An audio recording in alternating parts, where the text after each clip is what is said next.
Halo guys, balik lagi bersama Bang Theo di sini. Kali ini Bang Theo akan melanjutkan cerita Against the Sky Supreme. Buat kalian yang penasaran, langsung saja ya simak video kali ini.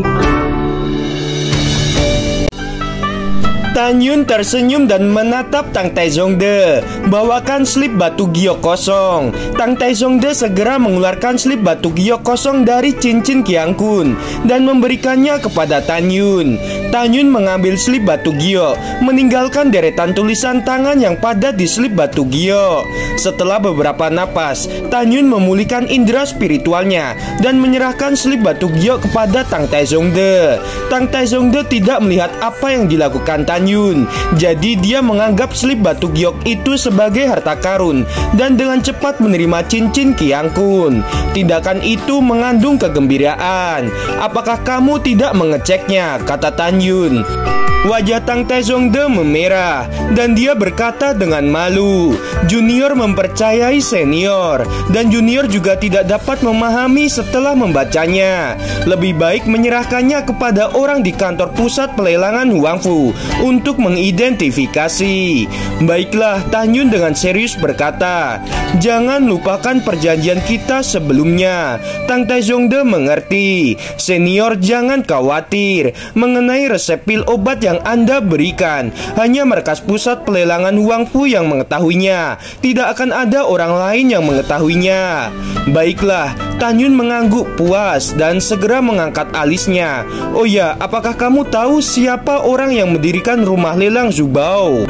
Senior, sepertinya kamu terlalu lama mengasingkan diri. Tang Taizongde merendahkan suaranya dan mengarahkan jarinya ke atas kepalanya. Pendirinya sama seperti Anda, seseorang yang memiliki identitas yang hebat. Ternyata orang seperti itu. Tanyun tersenyum dan hatinya tercengang. Untungnya saya tidak menjual resep pil itu dan menukarnya di rumah lelang Zubao. Jika tidak, saya akan mendapat masalah yang besar. Jika mereka melihat resep pil ini, mereka pasti akan secara pribadi ingin bertemu denganku. Begitu aku bertemu dengan mereka, penyamaranku dapat dengan mudah diketahui oleh mereka. Jika saat itu terjadi, maka aku tidak bisa melawan mereka, kata Tanyun di dalam hatinya. Ketika Tanyun memeras keringat dingin di telapak tangannya, Tang Taizongde dengan hormat berkata, senior, jika kepala ingin bertemu denganmu, bagaimana caranya? Tanyun melambaikan tangannya dan menyela. Orang tua ini keluar untuk mencari udara segar dan aku bertemu denganmu. Anggaplah ini sebagai takdir. Untuk para orang tua yang memiliki identitas yang tinggi, aku tidak mau bertemu dan berurusan dengan mereka. Baiklah, junior akan mengingatnya. Mulai sekarang junior akan memastikan bahwa saya pribadi yang akan bertemu denganmu. Tang Taizongde dengan hormat berkata, senior, jika tidak ada perintah lain, junior akan kembali dan mulai mencari apa yang kamu inginkan. Yah, aku akan mengantarmu keluar, kata Tanyun. Tidak perlu, junior bisa pergi sendiri. Tang Taizongde melangkah keluar dari kuil Bingking dan kembali ke pelelangan Huangfu dengan gembira melalui formasi teleportasi di puncak. Laude, mengapa kamu begitu bahagia? Wang Su bertanya dengan bingung. Tang Taizongde tersenyum. Saya tidak bisa memberitahu Anda apa-apa. Singkatnya, itu hal yang hebat. Dia Ken Wang, orang tua ini akan pergi ke kantor pusat Huangfu. Ambillah 100.000 batu roh kelas atas. Tidak, 150.000 lalu kirimkan ke aula Bingking. Ingat, ini hal yang sangat rahasia. Di Gunung Peri Bingking, tepatnya di kuil Bingking, Tanyun duduk di kursi batu giok. Matanya dipenuhi dengan permusuhan. Qiu Yongming, Pang Xiyuan, Lu Wu, ketika Su Bing pulih dari luka-lukanya, aku akan membunuh kalian. Sebelumnya Tanyun takut berurusan dengan Lu Wu karena akan mempengaruhi masa depan Shen Subing. Bagaimanapun ayah Lu Wu, Lu Yi merupakan tetua keempat dari gerbang abadi dan guru Lu Yi adalah kepala gerbang suci. Tapi sekarang, setelah Tanyun menyembuhkan Tan Xinying, para tetua gerbang abadi berspekulasi bahwa Tanyun adalah sosok kuat yang tidak peduli dengan dunia. Jika Lu Wu atau Lu Yi ingin berurusan dengan Shen Subing, mereka akan berpikir dua kali. Saat ini adalah waktu terbaik untuk membalas dendam.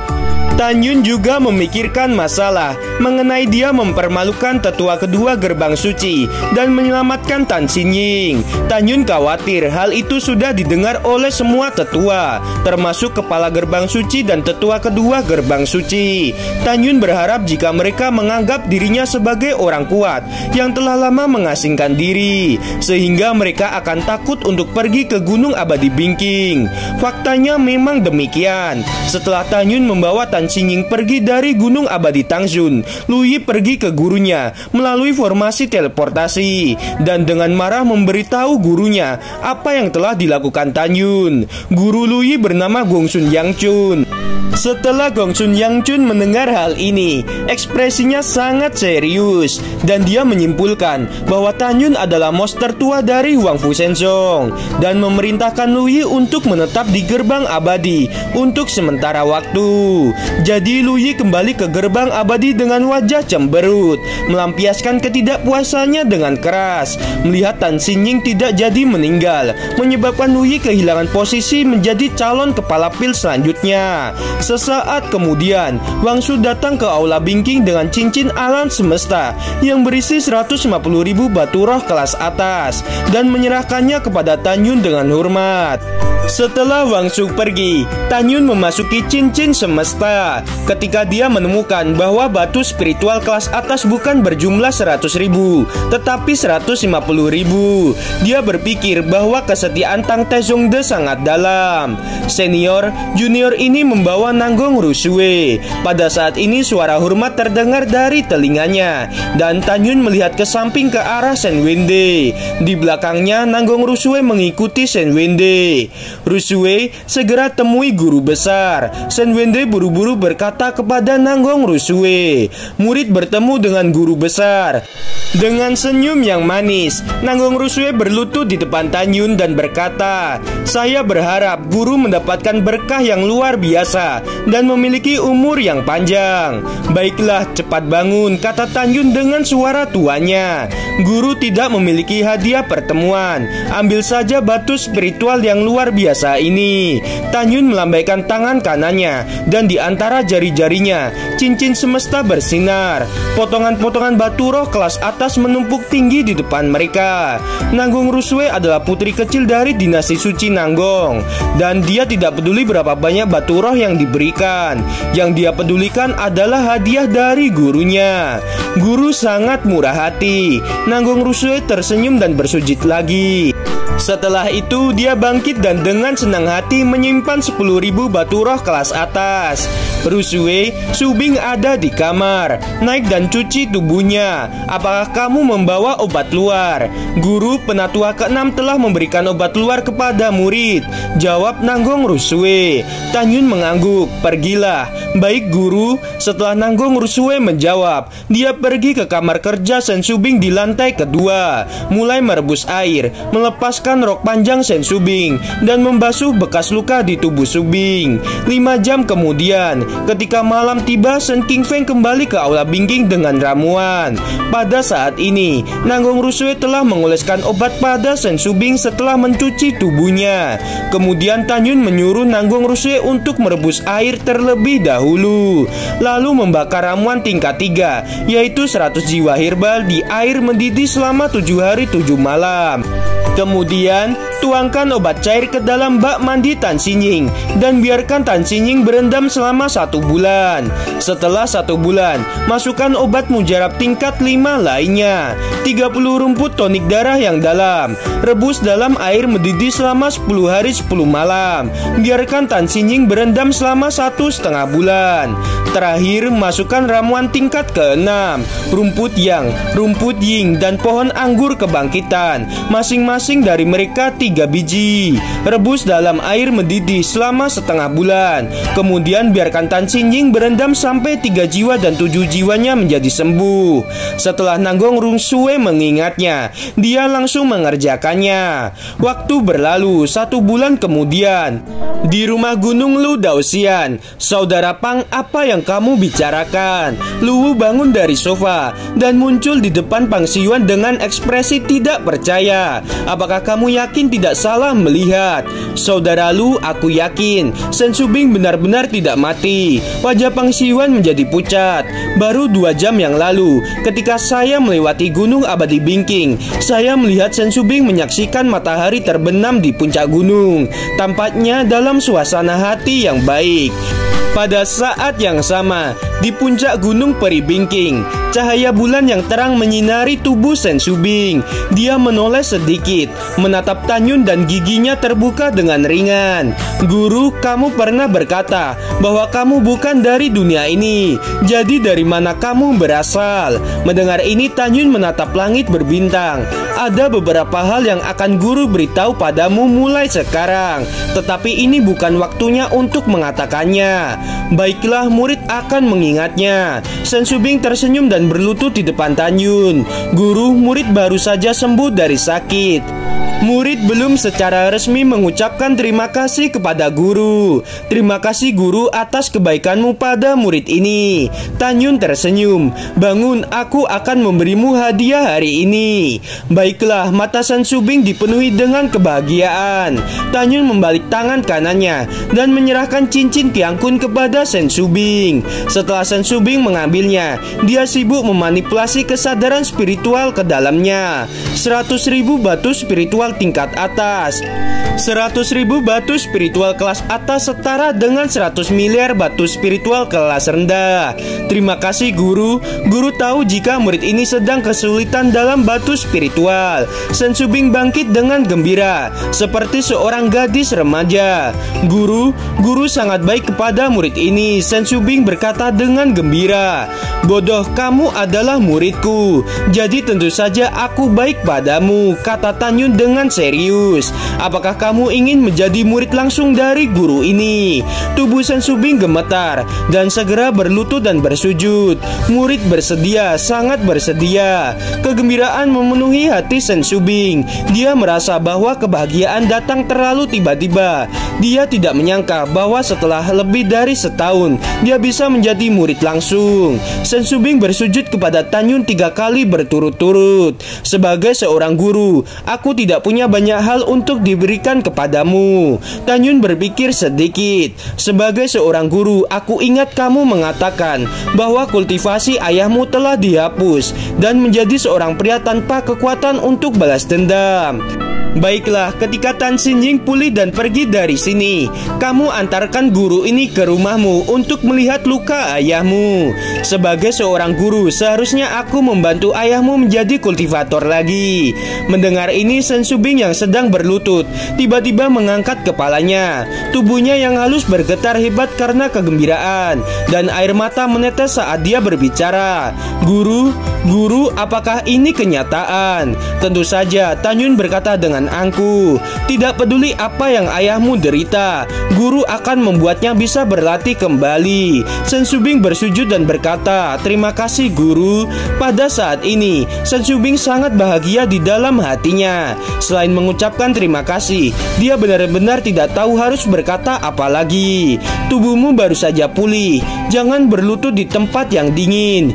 Ketika Tanyun berbicara, kepingan salju melayang di langit berbintang. Segera setelah itu, kepingan salju terbang di seluruh langit dan mulai berjatuhan satu persatu. Guru, ini sangat indah. Sen Subing bangkit mengulurkan tangannya dan menangkap kepingan salju. Segera dia menatap Tanyun. Matanya yang indah mengungkapkan rasa terima kasih yang mendalam. Guru, kamu sangat baik pada murid ini. Murid tidak bisa membalasnya. Murid ingin menemanimu dengan tarian dan musik. Baiklah, Tanyun tersenyum. Sen Subing tersenyum, tiba-tiba melihat ke belakang. Ada sentuhan rasa malu di wajahnya, menatap kuil Bingking dan berbisik, kemarilah. Bawahan ada di sini. Tidak lama kemudian, Sen Qingfeng melangkah keluar dari pintu istana dan membungkuk dan berkata, Nona, apa yang Anda inginkan? Ketika saya berusia 16 tahun, apakah kamu ingat musik yang kamu mainkan dengan saya? Kata Sen Subing. Oh, ingat, itu lagu yang Nona ciptakan, kata Sen Qingfeng. Tiba-tiba cincin Kiangkun menyala. Seruling giok muncul di tangannya. Nona, bisakah kita memulai? Ya, ketika Sen Subing Subing berkata sedikit. Suara seruling yang menyayat hati mulai terdengar dengan pelan. Di salju yang berterbangan di langit, Sen Subing yang secantik peri, tariannya ringan dan anggun. Matanya yang indah mengalir, bibir merahnya terbuka sedikit, dan suara nyanyian surgawi merdu di atas puncak. Dan ini lirik lagunya. Jalan peri sangat jauh ke langit, matahari terbenam seperti cakrawala merah darah. Gerbang peri berkabut meminta keluarga peri. Reinkarnasi itu kesepian. Perahu datar mengikuti angin, mendaki ke puncak dan membuat yang terbaik dari dirinya sendiri. Dilahirkan kembali, meskipun hati fana dan tidak ada hubungannya. Sulit untuk mencapai langit. Suara nyanyian yang memesona dan postur anggun Sen Subing yang menari di tengah salju menggambarkan keindahan yang tiada taranya. Air mata terlihat samar di mata Tan Yun, karena dulu sekali ketika Tan Yun menjadi Dewa Hongmeng, istrinya juga menari untuk dirinya di tengah salju. Gerakan mereka hampir sama persis. Tan Yun memandang Sen Subing yang menari di salju, tanpa sadar mengepalkan tinjunya. Mengapa tariannya begitu mirip dengan mantan istrinya? Hati Tan Yun menjadi masam dan cemburu. Tan Yun tidak melihat wajah Sen Subing. Tan Yun akan salah mengira bahwa Sen Subing adalah istrinya di masa lalu dan muncul kembali di hadapannya. Namun Sen Subing bukan istrinya. Istrinya sudah mati sangat lama. Di akhir lagu tarian berhenti dan Sen Subing mendekat dan tersenyum.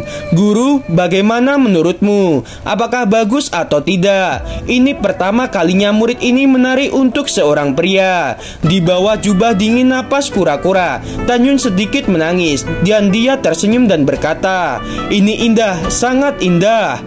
Guru, selama kamu menyukainya. Sen Subing sangat senang. Subing, aku punya sesuatu untuk ditanyakan padamu, dan kuharap kamu bisa menjawab dengan jujur.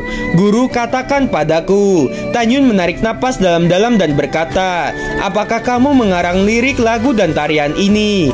Ya guru, ketika murid berusia 16 tahun, murid ini membuat improvisasi musik dansa ini. Sen Subing mengangguk dan berkata, ada apa guru? Oh, tidak ada, sangat bagus, sangat cantik. Tan Yun memuji dengan tulus dan berkata, bisakah kamu berjanji padaku, tarian ini jangan diperlihatkan kepada siapapun kecuali gurumu ini. Bahkan calon suamimu tidak boleh melihat ini. Baiklah, murid berjanji pada guru. Tetapi guru sangat suka menyuruh hari ini. Sen Subing cemberut dan berkata dengan manis, namun murid menyukai orang yang mendominasi seperti guru. Aku akan melakukan hal terbaik untuk muridku. Tan Yun tersenyum. Niat membunuh berkecamuk di matanya dan berkata dengan nada tenang, Subing, aku harus pergi selama beberapa hari untuk menangani beberapa hal. Setelah selesai, aku akan kembali menemuimu. Sen Subing dengan enggan berkata, guru, kamu harus berjanji jangan pergi selama 1 atau 2 tahun. Murid ini membutuhkanmu. Gimana teman-teman, ceritanya semakin seru bukan? Buat kalian nih ya yang masih penasaran sama kelanjutannya, langsung saja ya subscribe channel Bang Theo ini. Terima kasih.